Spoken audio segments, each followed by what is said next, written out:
Perkenalkan, saya Alda Paskia Jayanti dari Manajemen Kelas AB Reguler. Di sini saya akan membawa materi tentang pengambilan keputusan dalam berbagai kondisi. Definisi kondisi.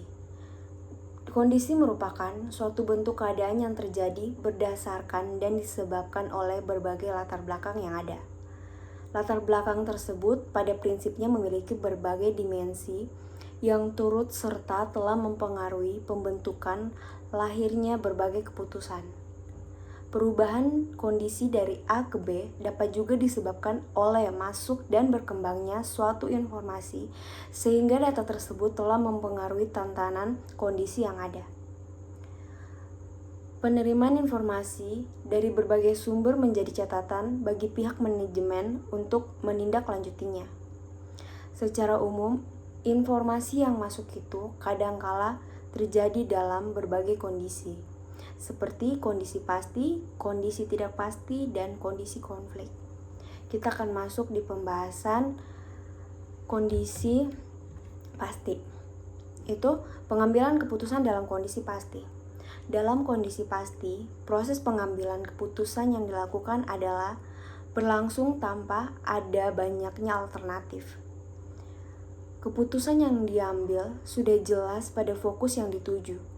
Ada beberapa keputusan yang bisa dipergunakan sebagai penyelesaian pengambilan keputusan dalam kondisi pasti ini, yaitu yang pertama, menggunakan program linear atau secara aljabar linear.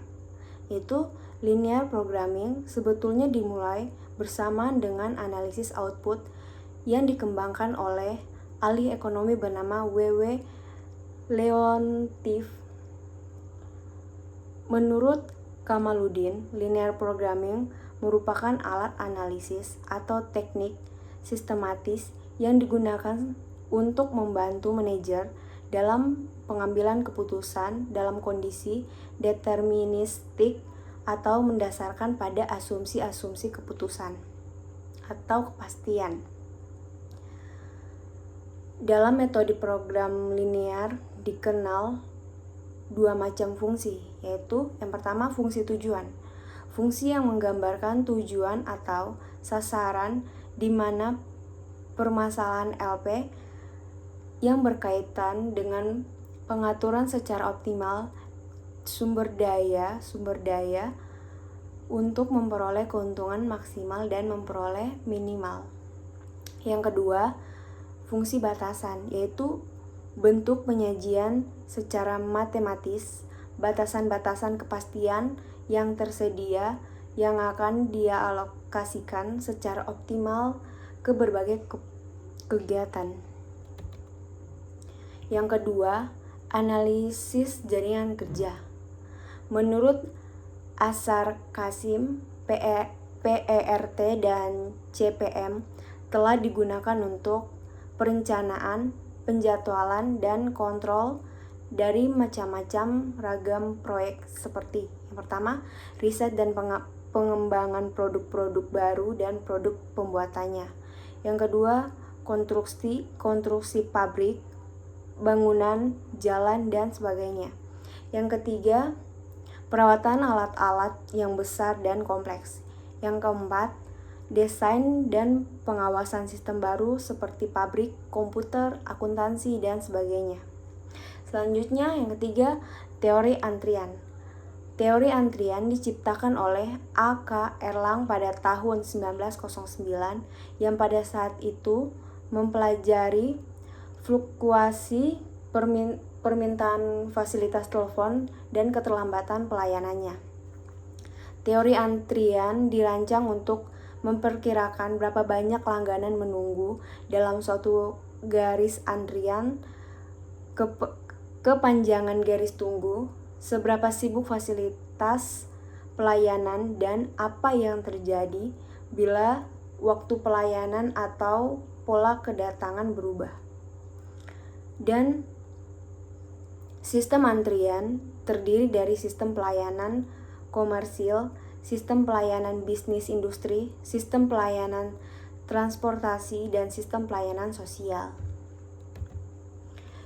Yang berikutnya, pengambilan keputusan dalam kondisi tidak pasti. yaitu pada kondisi seperti ini, proses lahir keputusan lebih sulit atau lebih kompleks, dalam artian keputusan yang dibuat belum diketahui nilai probabilitas atau hasil yang mungkin diperoleh. Situasi seperti ini dikemungkinkan sekali terjadi dikarenakan minimnya informasi yang diperoleh, baik informasi yang sifatnya hasil penelitian maupun rekomendasi lisan yang bisa dipercaya. Karena itu, membangun perangkat suatu informasi manajemen yang kredibel merupakan suatu keharusan pada saat ini. Jika tidak, suatu organisasi akan tertinggal, terutama jika ia berkompetensi secara aktif di pasar bebas. Bagi pihak manajemen, sumber informasi dibagi menjadi dua, yaitu yang pertama, informasi yang bersumber dari pihak internal. Sumber informasi internal berasal dari lingkungan dalam organisasi yang diterima dan selanjutnya diolah menjadi informasi yang mendukung pembentukan dalam proses pengambilan keputusan organisasi. Yang kedua, informasi yang bersumber dari pihak eksternal. Itu informasi eksternal berasal dari lingkungan luar organisasi yang selama ini mereka merupakan pihak-pihak yang memiliki kepentingan terhadap organisasi. Selanjutnya, informasi eksternal tersebut diolah dan menjadi informasi pendukung dan proses pengambilan organisasi. Untuk lebih jelasnya dapat kita lihat di tabel yang memperlihatkan sumber informasi umum bagi manajemen. Di sini tabelnya ada tiga bagian. Yang pertama, jenis. Yang pertama, formal berbasis komputer. Sumber internal, indikator-indikator yang dihasilkan oleh sistem penjejak internal. Sumber eksternalnya berbasis data publik. Yang kedua, jenis formal berbasis dokumen. Sumber internalnya, laporan-laporan perencanaan, audit internal. Sumber eksternal, laporan-laporan industri. Yang ketiga, formal verbal. Sumber internalnya, pertemuan-pertemuan terjadwal. Sumber eksternal, forum-forum industri. Yang keempat, jenis informal. Sumber internal, percakapan makan siang, gosip, manajemen, dan jalan-jalan. Sumber eksternal, pameran dagang, kontak dan kontak personal. Untuk menghindari timbulnya masalah dalam situasi yang tidak pasti, sebaiknya para manajer melakukan riset terlebih dahulu, mencari informasi sebanyak mungkin, dan mempergunakan beberapa metode pengambilan keputusan yang paling sesuai dengan setiap kondisi masalah yang mungkin timbul. Seperti yang pertama, dipergunakan metode Laplace atau proses pengambilan keputusan dengan asumsi bahwa probabilitas terjadi berbagai kondisi adalah sama besarnya. Yang kedua, metode Maximax, yaitu proses pengambilan keputusan dengan hanya mengutamakan hasil yang paling optimistik dan mengabaikan sisi lain yang mungkin terjadi. Yang ketiga, metode Maximin, proses pengambilan keputusan dengan memilih alternatif yang minimalnya paling besar. Yang keempat, metode Rekdet, yaitu proses pengambilan keputusan dengan didasari pada keputusan yang maksimal berdasarkan data pada masa lalu sebagai bahan pertandingannya. Yang kelima, metode Realisme, yaitu proses pengambilan keputusan dengan menggabungkan metode Maximax dan Maximin. Yang ketiga, pengambilan keputusan dalam kondisi konflik. Kondisi pengambilan keputusan dalam kondisi konflik di banyak literatur bisa kita persamakan dalam kondisi keputusan yang berisiko. Ini seperti yang dikemukakan oleh Kamaluddin, yaitu kadang pengambilan keputusan yang dihadapkan pada masalah dengan situasi atau kondisi masa depan tidak pasti, tetapi ia bisa membuat pikiran-pikiran atau probabilitas kemungkinan terjadi konflik tersebut. Secara lebih dalam, Kamaluddin menjelaskan bahwa untuk menyelesaikan dalam kondisi berisiko, ada dua kriteria, yaitu expected monetary value dan expected opportunity loss. Kedua kriteria ini akan memberikan nilai secara konsisten. Artinya, apabila dengan kriteria EMV telah memutuskan X sebagai suatu keputusan yang terbaik, maka dengan kriteria EOL juga memberikan keputusan sama, yaitu X sebagai keputusan terbaik. EMV adalah nilai atau pembayaran upah dengan payoffs diukur dalam suatu satuan uang. Kamaluddin juga memberikan rumus untuk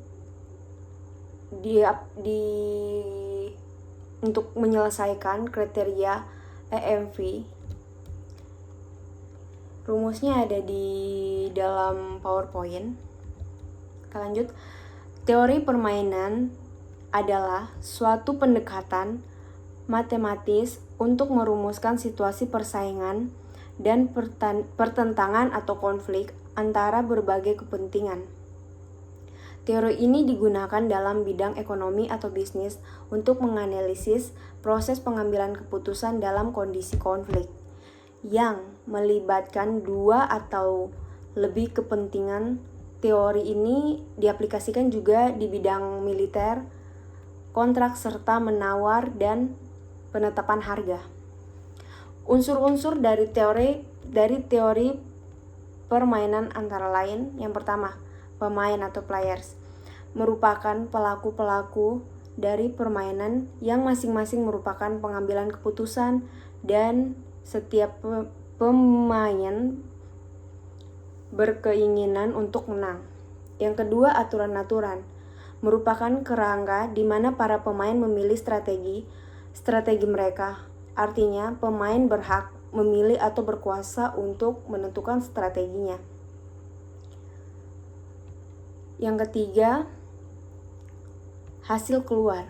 Hasil-hasil permainan biasanya disajikan dalam bentuk matriks payoff yang berbentuk angka-angka. Yang keempat, variabel-variabel merupakan faktor-faktor atau termasuk sumber daya yang mempengaruhi jalannya permainan.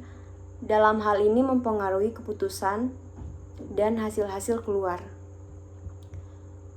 Yang kelima, kondisi informasi.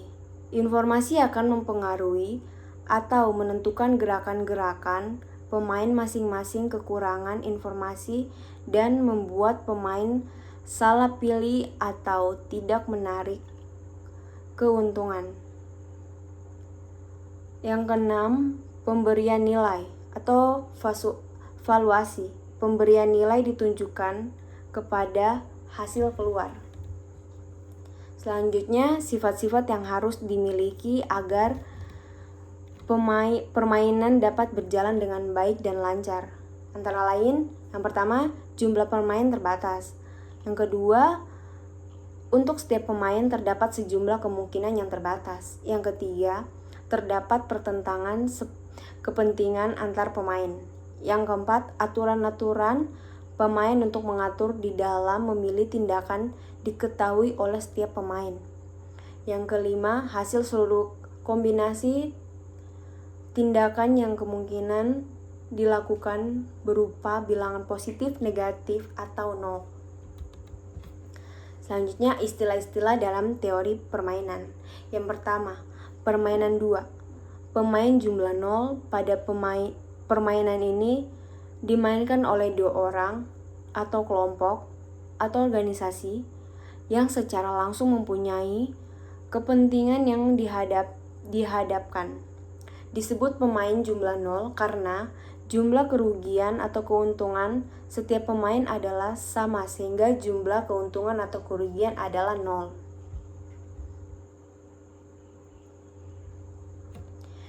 Yang kedua, permainan strategi murni. Pada permainan ini, setiap pemain mempergunakan satu strategi dan hasil optimal yang dicapai mempunyai titik keseimbangan dalam bermain. Ini digunakan kriteria maksimal atau minimal dari nilai maksimal. Yang ketiga, permainan strategi campuran. Pada permainan ini, kedua pemain menggunakan campuran strategi yang berbeda-beda dan tidak terjadi titik keseimbangan pada hasil.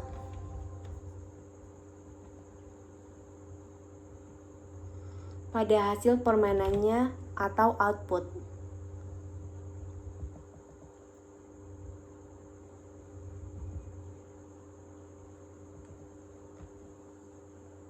Selanjutnya yang keempat, titik pelana, yaitu hasil optimal yang dicapai untuk mempunyai titik keseimbangan. Yang kelima, garis dominated.